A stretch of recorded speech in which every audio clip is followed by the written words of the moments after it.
Hi, it's Anita Calra from Calra Legal Group. I'm an employment solicitor and I'm going to talk to you today about settlement agreements. So what to do if you've been offered a settlement agreement? Well, first of all, don't panic. Settlement agreements are often used in redundancy situations, performance-related reasons, if you've raised a grievance, or if you're going through a disciplinary situation, you may be offered a settlement agreement. A settlement agreement effectively is for the parties to leave amicably.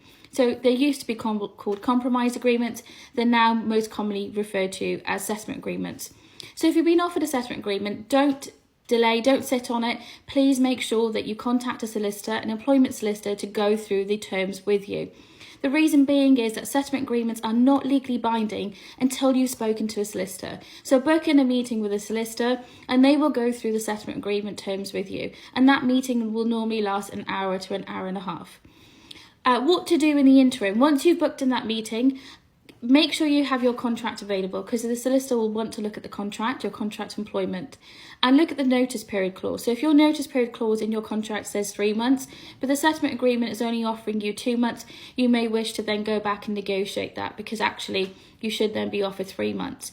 The settlement agreement may also refer to notice that you're required to work your notice period, and that might be a further possibility to negotiate that you're paid notice in lieu. And what that means is that you don't work your notice period, you're paid in lieu, so that your termination date is brought forward, and that gives you an opportunity then to go and find another job. Okay, so notice pay is one of the options you can look to negotiate. The second one being reference. Reference is really key because you're going to need a reference for future employment. So have a look if the settlement agreement has a reference there. If it doesn't, then I would seek to request from HR or from your manager to supply you with a reference. Most commonly used are factual references, but this is your opportunity to negotiate a reference and the terms of that reference. The third thing I'd look out for is restrictive covenants. So if your contract employment has quite a lot of restrictive covenants and you wish to negotiate those down, this is your opportunity to do so. So if your restrictions are for 12 months, you may wish to negotiate those down to 3 to 6 months.